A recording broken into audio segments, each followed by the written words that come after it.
வருமா வருமா இன்று உதயநிதி அவர்களுடைய தலைமையிலே ஆட்சி வருகிற பொழுது நிச்சயமா உங்களுக்கு ஸ்கூட்டரையும் கொடுக்கிற ஒரு காலம்.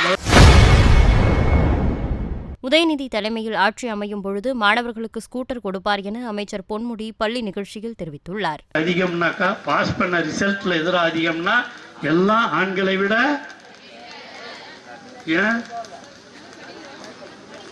நல்லா படிக்கிறீங்க, அதுதான் படிக்கணும். படி படி படி, அதைத்தான் முதலமைச்சர் சொன்னார். படியுங்கள் படியுங்கள் படியுங்கள் என்று மாணவர்களிடத்திலே அவர் சொன்னார். அந்த அடிப்படையில் தான், அதால் தான் முதலமைச்சர் சொன்னார், என்னுடைய 2 கண்களில் ஒன்று கல்வி மற்றொன்று சுகாதாரம் அப்படின்னு சொன்னவர் தமிழக முதலமைச்சர். இதெல்லாம் நீங்க நான் தான் மொழியை சொன்ன பாருங்க, எல்லாம் நடந்து போய் படிச்ச காலம் போய் இன்னைக்கு சைக்கிள் கொடுத்துருக்காங்க. இன்னும் கொஞ்சம் நாள் போனா என்ன ஆகும்? சைக்கிள் வேணாம் எங்களுக்கு,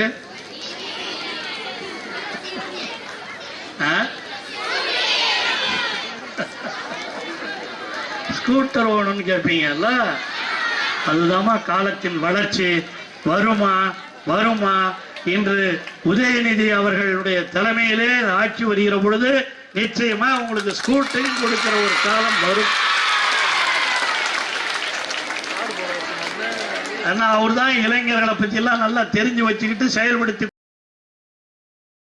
செய்திகளை உள்ளது உள்ளபடி தெரிந்து கொள்ள ரெஃப்ளெக்ட் நியூஸை சப்ஸ்கிரைப் பண்ணுங்க.